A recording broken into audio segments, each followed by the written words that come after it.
Okay, this training tip, what we're going to talk about, I see a lot of times, I see guys, the hitter now, I'm talking about the hitter, all right?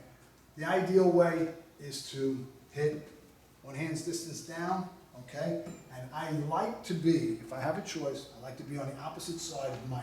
I don't want to be on the same side when he's hitting, because he can throw his leg out towards me, and I can, when I'm hitting, all of a sudden I hit his leg first and then here. If you can, the ideal spot to be is opposite the guy who's holding the tool, okay? Even though I'm more uncomfortable hitting from this side, it doesn't matter. When I see Mike line up on that side, I automatically come to the opposite side if I can. If there's a wall here, then we're both on the side. You know, it is what it is. You gotta go by what the hallway gives you, okay? I see this, I cringe. I see guys hitting sideways, trying to marry a narrow to a narrow, especially in smoke. Let me tell you something. You're not going to hit that tool every time right, and you're going to miss and break his fingers. I've seen guys do this from the same side as the guy, hitting narrow to narrow. If you do that and miss, I'm breaking his arm, or even worse, okay? I won't go there, all right? The ideal thing to do is to cross the tools all the time. Okay? And I've seen this too. A lot of times. How many times have you seen this, Mike? A lot of guys. Friday University, right? You guys training? You've seen it plenty of times. They come up and they do this. Look where my hand is, guys. If he moves the tool as I'm swinging, I break my fingers. That's a definite, especially with a good swing. I want to be at least a hand's distance down, and I want to cross the tools. And I only want to hit when he says to hit. When he says to hit, I'm coming right here, okay? And another good thing, you know, I see a lot of guys do in FDNY, where your hand goes, they'll put their colors of their company. And they say to the young guys, they say, grab your colors, grab your colors. And that's probably the best way to go. I also prefer, it's up to you, I prefer a stance where I'm on one knee. I think it gives you just a better base to hit from, okay? It gives you more strength. And a solid base. I see a lot of guys doing this, and that's fine if that's what you're comfortable with. I think it takes away, if I did that, I think it takes away my power.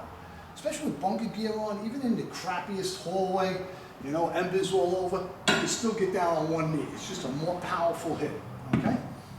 It's just hitting tips. Any other, I can't think of any right now, but, oh, by the way, a maul, right? You've seen guys use the maul, right?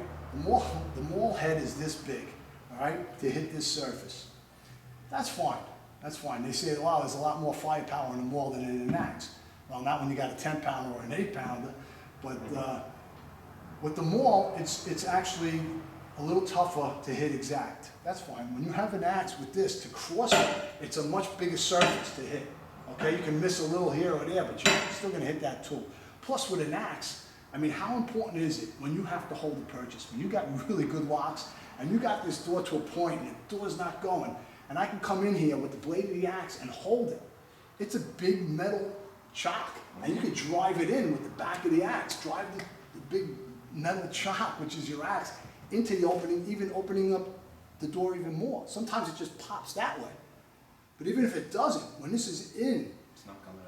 You drop it right, it's not coming out in the adze, you drop it right above it behind the door, and you can slide up to any lock and pop any lock, okay? So it's a little bit of hitting, and then we got into a little bit of this. One more good tip. Go ahead. Is to marry up the axe to the halligan before you hit, so you get yourself in the position. Excellent point. Even in heavy smoke, yes, that's the best way, because as he's adjusting, in heavy smoke, as he adjusts, I'm actually staying with him. And in heavy smoke, when I do this, when I hang it on there, I'll do a double tap. He'll say hit, and I'll give a double tap. He knows my 2 taps in a row is not the hit. Right. So he'll say hit, I'll stay on it. In heavy smoke, think about it, guys. You can't see too much. He says hit, I go, and I'm not coming. He knows to stay steady, it's coming. But I know I'm coming, even with my eyes closed, I know I'm coming back to the same spot. Okay? Tips. All right, so hitting tips.